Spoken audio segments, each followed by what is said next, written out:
ठीक है दोस्तों, जैसे अभी हमने 5/2 सिंगल सोलेनोइड ऑपरेटेड वॉल्व को यूज़ करके डबल एक्टिंग सिलेंडर को कंट्रोल किया, ठीक उसी तरह अब हम लैचिंग सर्किट बनाने वाले हैं। तो लैचिंग सर्किट के लिए भी हम 5/2 direction control valve single solenoid use करेंगे, एक डबल एक्टिंग सिलेंडर यूज़ करेंगे।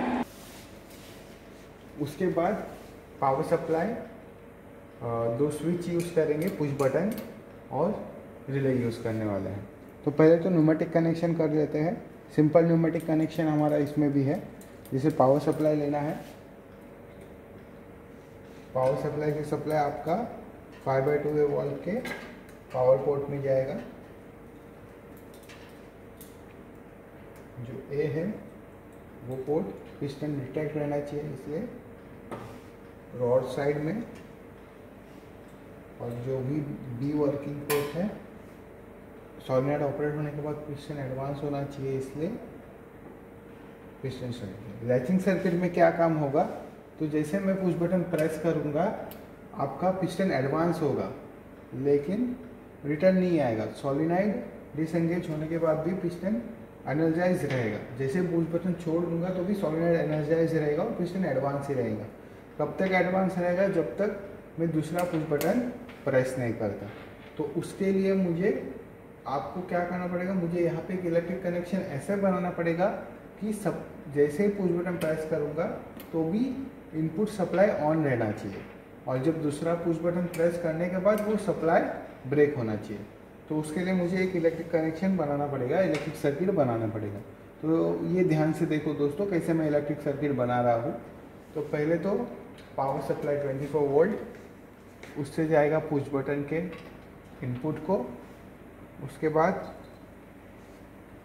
नॉर्मली ओपन है ना, तो नॉर्मली ओपन से जाएगा मेरा सप्लाई दूसरे पुश बटन के इनपुट को, और दूसरा पुश बटन जो है वो नॉर्मली क्लोज यूज़ करना है और उसका आउटपुट देना है रिले को।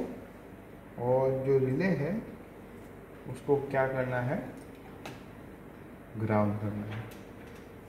ये मेरा एक रंग हो गया है। अभी सेकंड रंग में मैं क्या करूँगा, वापस 24 वोल्ट सप्लाई, वो 24 वोल्ट सप्लाई जाएगा कॉमन में। उसके बाद उसका नॉर्मली ओपन, जहाँ पे 24 वोल्ट सप्लाई दिया है उसके नॉर्मली ओपन से सप्लाई जाएगा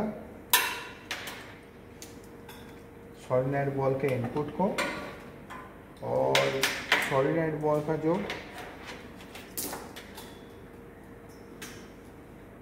आउटपुट है या फिर जो ग्राउंड टर्मिनल है उसको ग्राउंड कर दूँगा। सेम कनेक्शन किया है मैंने अभी।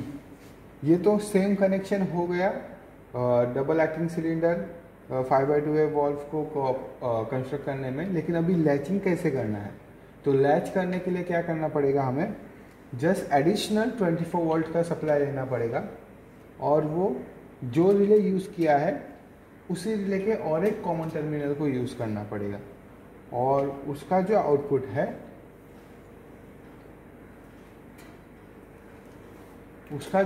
है उसके आउटपुट कॉइल से लेके मुझे लैच करना पड़ेगा। कहाँ पे, जहाँ पे ये मैंने दोनों पुश बटन यूज़ किए हैं ना, तो यहाँ पे किसी भी एक टर्मिनल में आप उसको लैच कर सकते हो, यानी सप्लाई इनपुट दे सकते हो। कि जैसे समझो पुश बटन प्रेस होने के बाद क्या होगा, ये सप्लाई जो है ऑन हो जाएगा, सोलेनोइड एनर्जाइज हो जाएगा। तो मतलब ये सप्लाई ऑन हो जाएगा, ये जो आपके कॉइल टर्मिनल है ये एनर्जाइज हो जाएगी। तो पुश बटन छोड़ने के बाद भी ये एनर्जाइज रहेगा, और ये एनर्जाइज होने की वजह से आपको पावर सप्लाई यहाँ पे मिलता रहेगा, और यहाँ पे मिलने की वजह से ये जो नॉर्मली क्लोज है ये नॉर्मली क्लोज ही रहेगा, और आपका सोलेनोइड एनर्जाइज रहेगा। कब तक एनर्जाइज रहेगा, जब ये नॉर्मली क्लोज जो है वो नॉर्मली ओपन नहीं होता। और ये नॉर्मली ओपन कब होगा, जब आप ये सेकंड पुश बटन को प्रेस करोगे। तो अभी वर्किंग देखते हैं तो क्लियर आइडिया आ जाएगी आपको। तो जैसे पावर सप्लाई ऑन कर दिया, न्यूमेटिक सप्लाई भी ऑन कर दिया, मैं पुश बटन प्रेस कर रहा हूँ फर्स्ट वाला। जैसे पुश बटन प्रेस होगा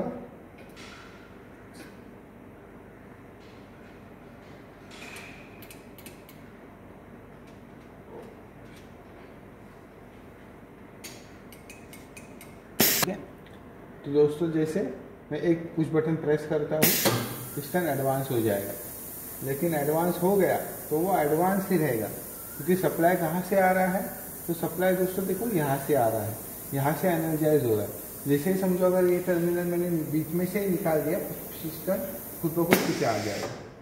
और जैसे ही मैं इसको अंदर प्रेस करता हूँ, पिस्टन आगे नहीं आएगा, लेकिन पिस्टन वापस कब आगे आएगा, जब पुश बटन प्रेस करेगा, ये यहाँ से सप्लाई वापस आने लग गया और सॉलिनॉइड एनर्जाइज रहेगा। कब तक एनर्जाइज रहेगा, जब तक ये NC-NO नहीं होता। NC-NO कब होगा, जब पुश बटन को मैं प्रेस करूँगा। तो इस तरीके से लैचिंग सर्किट काम करेगा।